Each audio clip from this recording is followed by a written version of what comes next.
ஒவ்வொரு ஷாபான் மாதமும் வருகிற பொழுது எங்களுக்குரிய ஆசை என்ன தெரியுமா? ரமதானை வரவேற்க வேண்டும், ரமதானை வரவேற்க வேண்டும். அன்பார்ந்தவர்களே, நானும் நீங்களும் ரமதானை வரவேற்கவில்லை என்றாலும் ரமதான் எங்களை வரத்தான் போகிறது. நாங்கள் யாருமே இந்த வருடம் நோன்பு பிடிப்பதில்லை என்று முடிவெடுத்தாலும் இன்னும் ஒரு 15 நாளையில் என்ன செய்யும்? ரமதான் எங்களை கடந்து செல்லும். எனவே நானும் நீங்களும் ரமதானை வரவேற்கிறோமா வரவேற்கவில்லையா என்பது ரமதான் மாசத்துக்கு அவசியம் இல்லை. அந்த ரமதான் மாதம் கால சுற்றோட்டத்தில் கட்டாயம் வந்து போகும். நானும் நீங்களும் சிந்திக்க வேண்டியது என்ன தெரியுமா? ஒவ்வொரு ரமதானும் வருகிறது, எங்களோடு 29-30 நாட்கள் இருக்கின்றது, கழிந்து போகிறது. நாங்கள் என்ன மாற்றத்தை கண்டுகொண்டோம்? அன்பார்ந்தவர்களே, இஸ்லாமிய உறவுகளே, ரமதானுடைய மாதம் வந்தால் எல்லோருக்கும் ஞாபகத்துக்கு வருகிற குர்ஆன் வசனம் என்ன? ஷாபான் மாசம் ஆரம்பித்து விட்டாலே எல்லா மிம்பர் மேடைகளிலும், இஸ்லாமிய நிகழ்ச்சிகளிலும், ரேடியோ நிகழ்ச்சிகளிலும், பத்திரிகைகளிலும் அதிகமாக எழுதப்படுகிற ஒரு வசனம் என்றால் என்ன வசனம்? யா அய்யுஹல்லதீன ஆமனு, ஈமான் கொண்டவர்களே, குத்திப அலைக்குமுஸ் ஸியாம் கமா குத்திப அலல்லதீன மின் கப்லிக்கும், உங்களுக்கு முன்னிருந்தவர்களுக்கு எப்படி நோன்பு கடமையாக்கப்பட்டதோ அதுபோன்று உங்கள் மீதும் கடமையாக்கப்பட்டிருக்கிறது. லஅல்லக்கும் தத்தகூன், நீங்கள் இறையச்சம் உள்ளவர்களாக மாற வேண்டும் என்பதற்காக. அன்பார்ந்தவர்களே, இந்த மஜ்லிஸில் இந்த வசனம் தெரியாதவர்கள் எத்தனை பேர்? எத்தனை பேர் இருக்கிறோம்? எல்லோருக்கும் இந்த வசனம் தெரியும். முன்னைய சமூகத்துக்கு நோன்பு கடமையாக்கப்பட்டது போன்று எங்களுக்கும் அல்லாஹ் நோன்பை கடமையாக்கி இருக்கிறான். நோக்கம் என்ன? அவர்களுக்கும் கடமையாக்கப்பட்டது, உங்களுக்கும் கடமையாக்கப்பட்டிருக்கிறது. அந்த சமூகம் அல்லாஹ்வுடைய கோபத்துக்கும் அல்லாஹ்வுடைய சாபத்துக்கும் ஆளானார்கள். இஹ்தினஸ் ஸிராத்தல் முஸ்தகீம், இறைவா எங்களுக்கு நேரான வழியை காட்டுவாயாக. ஸிராத்தல் லதீன அன்அம்த அலைஹிம், நீ யாருக்கெல்லாம் அருள் புரிந்தாயோ அவர்கள் போன வழியை எங்களுக்கு காட்டுவாயாக. கைரில் மக்தூபி அலைஹிம் வலத்தால்லீன், கோபத்துக்குள்ளானவர்கள் வழிகட்டு போனவர்களுடைய வழியை எங்களுக்கு காட்டி விடாதே. அன்பாண்டவர்களே, இஸ்லாமிய உறவுகளே, கோபத்துக்குள்ளானவர்கள் வழிகட்டு போனவர்கள் யார் என்றால் எங்களுக்கு முன்னால் வாழ்ந்த சமூகம் வெளிப்படையாக இருக்கிறது. யூதர்களை அல்லாஹ் சபித்தான், யூதர்களை அல்லாஹ்வுடைய தூதர்கள் சபித்தார்கள், கிறிஸ்தவர்கள் சபிக்கப்பட்டார்கள்.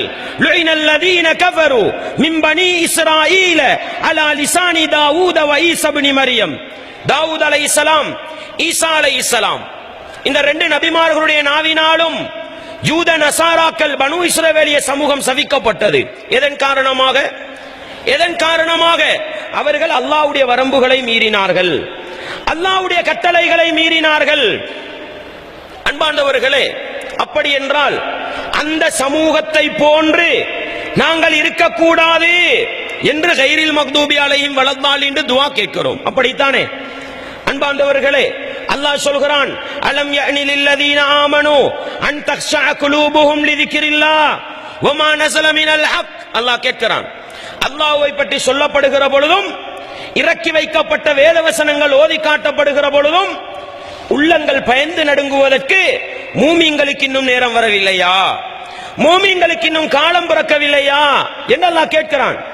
கேட்டுவிட்டு அல்லாஹ் என்ன தெரியுமா சொல்கிறான்? வலா யகூனு கல்லதீன ஊத்துல் கிதாப மின் கப்லு. அல்லாஹ் சொல்கிறான், இந்த ஈமானிய சமூகம் இதற்கு முன்னால் வேதம் கொடுக்கப்பட்ட சமூகத்தை போன்று இருக்க வேண்டாம். யாரை போன்று? யூதர்களை போன்று, கிறிஸ்தவர்களை போன்று இருக்க வேண்டாம் என்று அல்லாஹ் சொல்கிறான். மூமின்களை பார்த்து அல்லாஹ் என்ன கேட்கிறான்? அல்லாஹ்வை பற்றி சொல்லப்படுகிற பொழுதோ, குர்ஆனுடைய வசனங்கள் ஓதி காட்டப்படுகிற பொழுதோ உள்ளங்கள் பயப்படுவதற்கு நேரம் வரவில்லையா என்று கேட்டுவிட்டு எங்களுக்கு அல்லாஹ் என்ன தெரியுமா சொல்கிறான்? அந்த ஈமானிய சமூகம் இதற்கு முன்னால் வேதம் கொடுக்கப்பட்ட சமூகத்தை போன்று இருக்க வேண்டாம். இப்பொழுது இந்த வசனத்தை கொஞ்சம் சிந்தித்து பாருங்கள். அவர்கள் மீது எப்படி நோன்பு கடமையாக்கப்பட்டதோ அதுபோன்று உங்களுக்கும் நோன்பு கடமையாக்கப்பட்டது. அவங்களும் நோன்பு பிடிச்சாங்க, அவங்களும் அல்லாஹ்வுக்காக பசித்திருந்தாங்க, அவங்களும் அல்லாஹ்வுக்காக தாகித்திருந்தாங்க. நாங்களும் பசித்திருக்கிறோம், தாகித்திருக்கிறோம் என்றால் 2 பேருக்கும் இடையில் வித்தியாசம் இருக்க வேண்டும். நோன்பு பிடிப்பது நோக்கம் அல்ல. பசித்திருப்பதும் தாகித்திருப்பதும் நோக்கம் அல்ல. ரமதானுடைய மாதத்தை வரவேற்று வரவேற்று நோன்பு பிடிப்பது நோக்கம் அல்ல. அந்த நோன்பின் ஊடாக நானும் நீங்களும் என்ன மாற்றத்தை அடைகிறோம் என்பதுதான் நோக்கம். சகோதரர்களே, இறையச்சம் வருகிறதா? அல்லாஹ்வின் பக்கம் நெருங்குகிறோமா?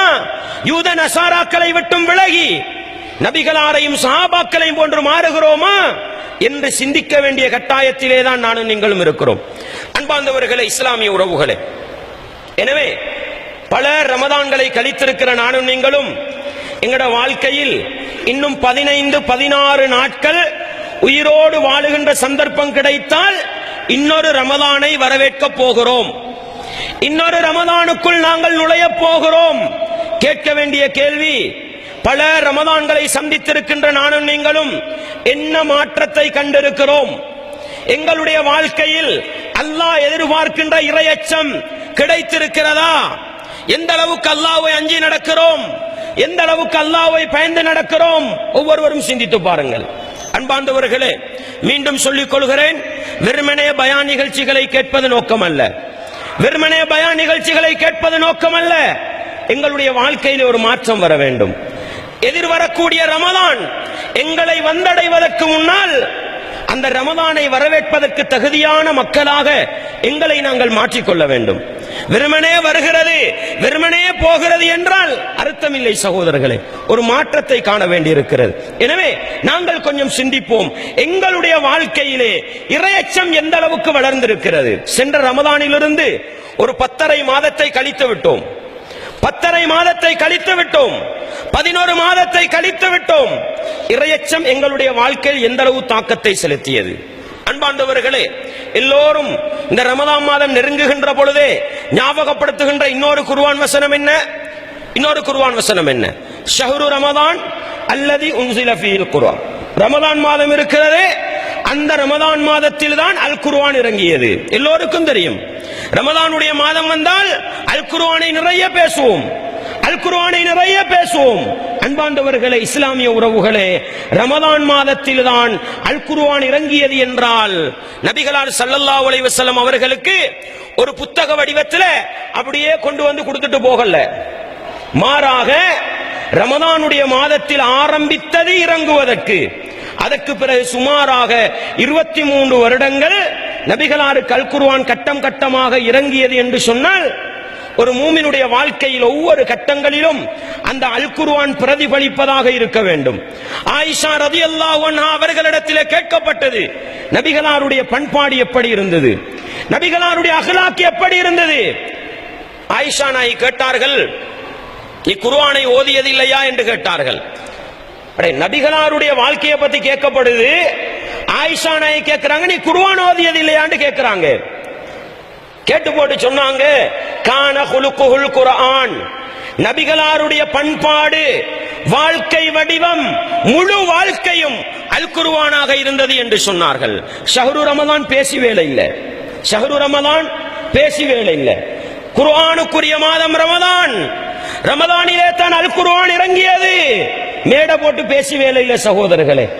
அந்த ரமதானிலே இறக்கப்பட்ட இறைவேதம் அடுத்த 11 மாத காலங்களிலும் எங்களுடைய வாழ்க்கையில் எந்த அளவு தொடர்பு பட்டிருக்கிறது? எங்களுடைய ஈமானை அதிகரிக்க செய்கிறதா?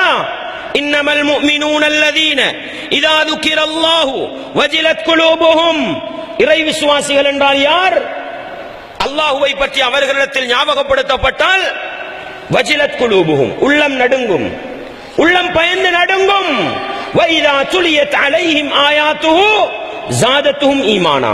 அவர்களிடத்தில் அல்லாஹ்வுடைய வேதத்தின் குர்ஆன் வசனங்கள் ஓதி காட்டப்படுமாக இருந்தால் ஈமான் அதிகரிக்கும் என்று அல்லாஹ் சொல்லி காட்டுகிறான். அன்பார்ந்தவர்களே, ரமதானிலே அல் குர்ஆனை இறக்கி வைத்த அல்லாஹ் 23 வருட காலங்கள் மனித சமூகத்தின் ஒவ்வொரு கட்டத்திற்கும் தேவைக்கேற்ப அந்த அல் குர்ஆனை இறக்கி வைத்திருக்கிறான் என்றால் எதற்கு தெரியுமா? நபித்தோழர்களுடைய வாழ்க்கையில் அல் குர்ஆன் மாற்றத்தை கொண்டு வந்தது. அல் குர்ஆன் ஈமானை அதிகரிக்க செய்தது. இந்த மைக்க கொஞ்சம் ஒசத்துங்க. நபிகளாருக்கு இறங்கிய வேதம் அல் குர்ஆன் நபித்தோழர்களுடைய வாழ்க்கையில் ஆழமான மாற்றத்தை கொண்டு வந்தது. ஆனால் இன்றைக்கு நானும் நீங்களும் அல் குர்ஆனை பேசி பேசியே சண்டை பிடித்துக் கொண்டிருக்கிறோம். அல் குர்ஆன் எங்களுடைய வாழ்க்கையில் எந்த அளவு மாற்றத்தை ஏற்படுத்தியது என்பதை விடவும் அல் குர்ஆனை வைத்து நானும் நீங்களும் சண்டை பிடித்ததுதான் அதிகம் சகோதரர்களே. நபிகளார் ஸல்லல்லாஹு அலைஹி வஸல்லம் அவர்கள் மரணித்து படுக்கையிலே வைத்திருக்கிறார்கள், மரணப்படுக்கையில வைத்திருக்கிறாங்க. அந்த நேரம் உமர் ரலியல்லாஹு அன்ஹு அவங்க சொன்னாங்க, கத்தியை கையிலே சுமந்தவர்களாக சொன்னார்கள், முஹம்மது நபி அவர்கள் மரணிக்கவில்லை, அவர்கள் மரணித்ததாக யாராவது சொன்னால் அவர்களோடு நான் போராடுவேன் என்று சொன்னார்கள். அன்பார்ந்தவர்களே, அபூபக்கர் ரலியல்லாஹு அன்ஹு அந்த மஜ்லிஸ்ல இருக்கல்ல, வெளியே போயிருந்தாங்க. போனவர்கள் திரும்பி வந்தார்கள், நபிகளாருடைய நெத்திக்கு ஒரு முத்தம் கொடுத்தார்கள். கொடுத்துவிட்டு சொன்னார்கள், திபுத்த ஹய்யன் வ மய்யிதா, நபியே நீங்கள் வாழும் பொழுதும் மனமாக இருந்தீர்கள், மரணித்த பிறகும் மனமாக இருக்கிறீர்கள் என்று தண்ட கொள்கை என்னான்னு சொல்லிட்டாங்க. விளங்குதா? உமர் ரலியல்லாஹு அன்ஹு என்ன சொல்றாங்க, முஹம்மது நபி அவர்கள் மரணிக்கவில்லை, மரணித்ததாக யாராவது சொன்னால் அவர்களோடு போராட வேண்டி நிக்கிறாங்க. அபூபக்கர் ரலியல்லாஹு அன்ஹு என்ன செய்றாங்க, அந்த மையத்துக்கு முத்தத்தை கொடுத்து போட்டு, வாழும் பொழுதும் மனமாக இருந்தீர்கள், மரணித்த பிறகும் மனமாக இருக்கிறீர்கள் தண்ட கொள்கை நாண்டு சொன்னாங்க. தண்ட கொள்கையை சொல்லி மக்களை கட்டுப்படுத்தலாமா? தண்ட கொள்கையை சொல்லி மக்களை நெறிப்படுத்தலாமா? முடியாது என்பதை சரியாக விளங்கி இருந்தார்கள். மக்களுக்கு முன்னால வந்து சொன்னாங்க, மன் கான யஅபுது முஹம்மதன் ஃபஇன்ன முஹம்மதன் கதுமாத், யாரெல்லாம் முஹம்மது ஸல்லல்லாஹு அலைஹி வஸல்லம் அவர்களை ரப்பாக எடுத்து வணங்கினார்களோ அவர்கள் விளங்கிக் கொள்ளுங்கள், முஹம்மது மரணித்து விட்டார். ஃபமன் கான யஅபுதுல்லாஹ், யார் அல்லாஹ்வை வணங்கிக் கொண்டிருந்தார்களோ ஃபஇன்னஹு ஹய்யுல் லா யமூத், அவன் நித்திய ஜீவன், ஒருபோதும் மரணிக்க மாட்டான்.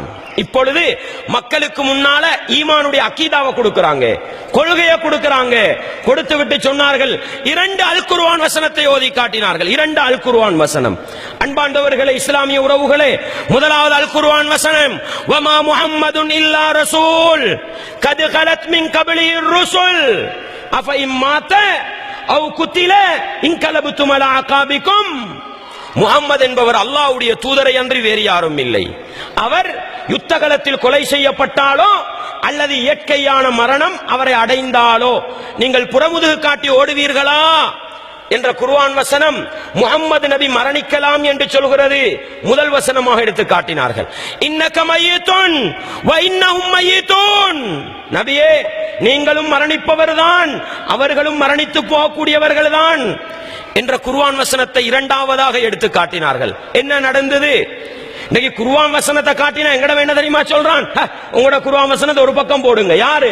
ரமதான் உருவாக்கிய மனிதர்கள். குர்ஆனை பேசினால் கணக்கில்லை, அல்லாஹ்வுடைய வசனங்களை சொன்னால் கணக்கில்லை. ஒரு முஸ்லிம் இன்னொரு முஸ்லிமோடு சண்டை பிடிக்கிறான், ஒரு மூமின் இன்னொரு மூமினோடு சண்டை பிடிக்கிறான், கொள்கை ரீதியான எந்த காரணங்களும் இல்லை. قد تنام حلمكم من مثلكم قد حاز من دنياه حفظا للكتاب وثوا مدامع فرحكم يا فخركم أنتم شعاع الشمس إن حل الغياب. قد تنام حلمكم من مثلكم قد حاز من دنياه حفظا للكتاب وثوا مدامع فرحكم يا فخركم أنتم شعاع الشمس إن حل الغياب. فلتخبروا من بعدكم من زاركم أن العطايا حفظ أين واكتساب.